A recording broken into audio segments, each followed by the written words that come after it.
रहोगे तो रिक्शा वाले के बेटे ही। तुम्हारी हिम्मत कैसे हुई मेरे बेटे के साथ खेलने की? औकात देखी है अपनी? दोस्तों, ये तीर जैसे चुभने वाले वो शब्द हैं जिन्होंने उसमें अपनी औकात बदलने की जिद पैदा की। ये कहानी नहीं है केवल गरीब से अमीर बनने की। ये कहानी है घमंड से भरे अमीरी के शब्दों के खिलाफ अपनी औकात बदलने की जिद की। ये कहानी नहीं है केवल अपने जीवन में सफलता पाने की। ये कहानी है विकराल रूपधारी समस्याओं व अभावों से लड़कर भी हार ना मानने की। आखिर कौन था वो शख्स जिसने इस असंभव दिखने वाले मुकाम को न केवल हासिल किया बल्कि पूरे समाज के सामने एक मिसाल कायम की कि इंसान ठान ले तो विषम से विषम परिस्थितियां भी उसे सफलता पाने से नहीं रोक सकती। दोस्तों, मैं हूं आपका होस्ट और दोस्त प्रदीप। इस वीडियो में सुनाऊंगा आपको अटल इरादों वाले उस जांबाज की दास्तान जिसे सुनकर रोंगटे खड़े हो जाएंगे आपके। शुरू करते हैं आज की वीडियो। आप देख रहे हैं तलाश जिंदगी।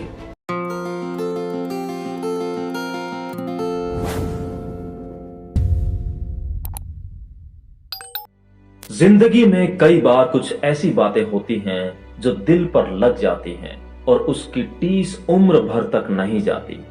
ऐसे में कुछ व्यक्ति खुद को अपमानित महसूस करते हैं या कुछ व्यक्ति यूपी के आईएएस अफसर गोविंद जायसवाल की तरह होते हैं जो अपनी मेहनत के दम पर न सिर्फ अपने माता पिता का नाम रोशन करते हैं बल्कि अपने सपने को भी साकार कर दिखाते हैं। दोस्तों, गोविंद जायसवाल उत्तर प्रदेश के वाराणसी के रहने वाले हैं और उनके पिता एक रिक्शा चालक थे। गोविंद के घर में बुनियादी सुविधाओं के लिए उनके पिता ही एकमात्र सहारा थे। वहीं बचपन में एक बार गोविंद खेलते हुए मोहल्ले में ही रहने वाले एक दोस्त के साथ उसके घर गए थे, जहां दोस्त के पिता ने गोविंद को घृणा की भावनाओं से देखते हुए अपने घर से बाहर निकाल दिया और कहा, तुम्हारी हिम्मत कैसे हुई हमारे घर में कदम रखने की?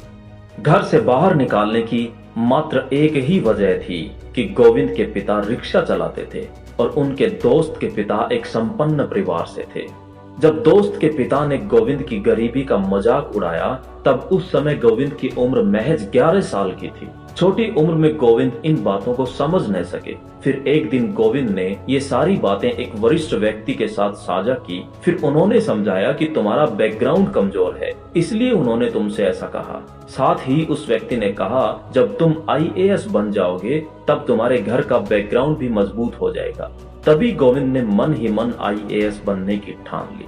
बचपन से ही अपने पिता के खिलाफ कठोर शब्द गोविंद को तीर की तरह चुभते थे। गोविंद अपने परिवार को एक सम्मानजनक जीवन देना चाहते थे। गोविंद ने वाराणसी से अपनी स्कूली शिक्षा प्राप्त की तथा मैथ्स में ग्रेजुएशन किया, मगर ग्रेजुएशन की तैयारी के दौरान 14 घंटे तक लाइट गायब रहती थी।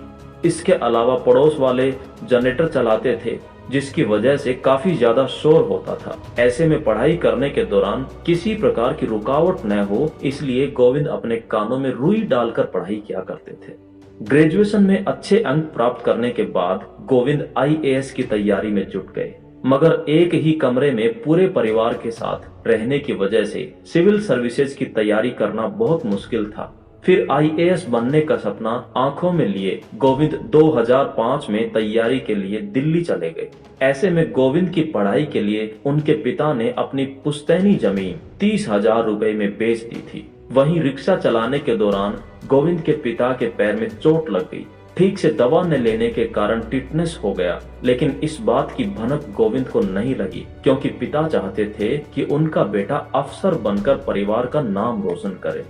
दोस्तों, गोविंद ने सोच लिया था कि एक दिन लोगों को इसी रिक्शे वाले के बेटे पर गर्व होगा। दिल्ली में आईएएस की तैयारी के दौरान भी कई तकलीफों का सामना करना पड़ा। गोविंद पार्ट टाइम कुछ बच्चों को मैथ का ट्यूशन देने लगे थे। कई बार गोविंद के पास खाना खाने तक के पैसे नहीं होते थे। एक बार घर का रेंट देने के बाद उनके पास केवल 150 रुपए बचे थे। ऐसे में गोविंद पूरे दिन भर में एक टाइम ही खाना खाने लगे, लेकिन समय से खाना न खाने की वजह से उनकी तबीयत खराब होने लगी थी। मगर तब भी उन्होंने हार नहीं मानी और आईएएस की तैयारी जारी रखी। साल 2006 गोविंद ने पहली बार आईएएस की परीक्षा दी। अपने पहले ही प्रयास में गोविंद जायसवाल ने आईएएस परीक्षा में 48वीं रैंक हासिल की। हिंदी माध्यम से परीक्षा देने वालों की श्रेणी में वो टॉपर रहे थे। दोस्तों, आज गोविंद जायसवाल एक IAS अफसर है।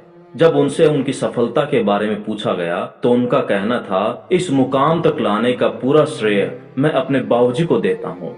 हम चारों भाई बहनों की पढ़ाई और खर्चे के लिए बाबूजी दिन रात मेहनत करते थे। सर्दी गर्मी यहाँ तक कि बरसात में भी उन्होंने रिक्शा खींचा है। एक दिन बाबूजी को तेज बुखार था, लेकिन खाने को घर में कुछ नहीं होने की वजह से वे मजबूरी में रिक्शा लेकर निकल पड़े। मेरी आंखें नम हो गई। उस वक्त ही मैंने ठान लिया कि किसी भी कीमत पर मुझे कामयाब और सिर्फ कामयाब होना है।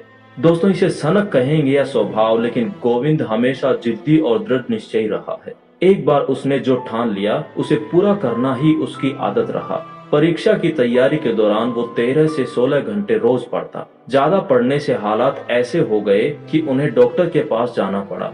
डॉक्टर ने उनसे कहा कि अगर आप मानसिक रोगी होने से बचना चाहते हो तो 2-3 दिन के लिए पढ़ाई को पूरी तरह से छोड़ दो। लेकिन धुन के पक्के गोविंद का कहना था, यूं मैं बीमार हूं या नहीं, लेकिन अब नहीं पढ़ा और एक पल भी जाया किया तो शायद जरूर बीमार पड़ जाऊंगा। गोविंद का यही दृढ़ नजरिया उन्हें औरों से जुदा बनाता है। दोस्तों, ये थी गोविंद जायसवाल की कहानी। अंत में युवाओं के लिए इस कहानी से यही संदेश है, कौन कहता है आसमान में सुराख नहीं हो सकता, एक पत्थर तो तबीयत से उछालो यारों। ये खामोश मिजाज जिंदगी जीने नहीं देगी, इस दौर में जीना है तो कोहराम मचा डालो। दोस्तों, कैसी लगी आपको ये कहानी? अपने विचार कमेंट सेक्शन में जरूर लिखिएगा।